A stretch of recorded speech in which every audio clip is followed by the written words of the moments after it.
Early in the season, it's easy to become concerned about a lack of retention on small plants. But what I want to show you across a number of different size plants is how quickly retention changes and how quickly fruit production occurs as the plant gets going, particularly during flowering. This plant is about 12 going on 13 nodes, and so far it's produced only 2 going on 3 fruiting branches. And on this plant here, we've got all of 3 fruiting positions. This plant has reached 15 going on 16 nodes, and you can see we've gone from a plant that's got 2 to 4 fruiting positions now to having 1, 2, 3, 4, 5, 6, 7, 8, 9, 10, 11, 12, 13, 14 positions in the time that we've gained 2 to 4 nodes. This plant has reached about 18 nodes, been flowering now for the best part of 2 weeks.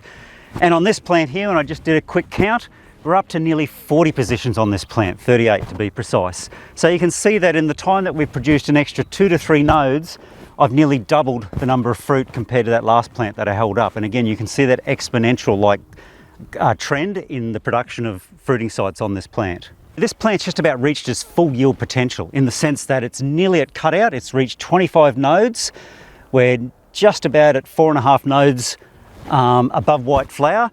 And this plant here now is holding about 29 fruit, right? So we've gone down a little bit, but importantly on this plant here, if I count the positions where we've lost some bolls, so there's been a bit of cloudy weather in the last couple of weeks. I'm in central Queensland, and that cloudiness has caused a bit of shedding, but I'm up over 50 positions that have been produced on this plant. And in fact, as this plant goes forward, it hasn't got the capacity to hold all those positions, and now that we're at cutout, this plant is shedding any bolls that it can't hold through to maturity and keeping the better sized bolls through that'll be a pickable yield. And in fact, on many of the crops that we've looked at over many years, it's unusual to hold more than 40% of the total number of squares that were produced.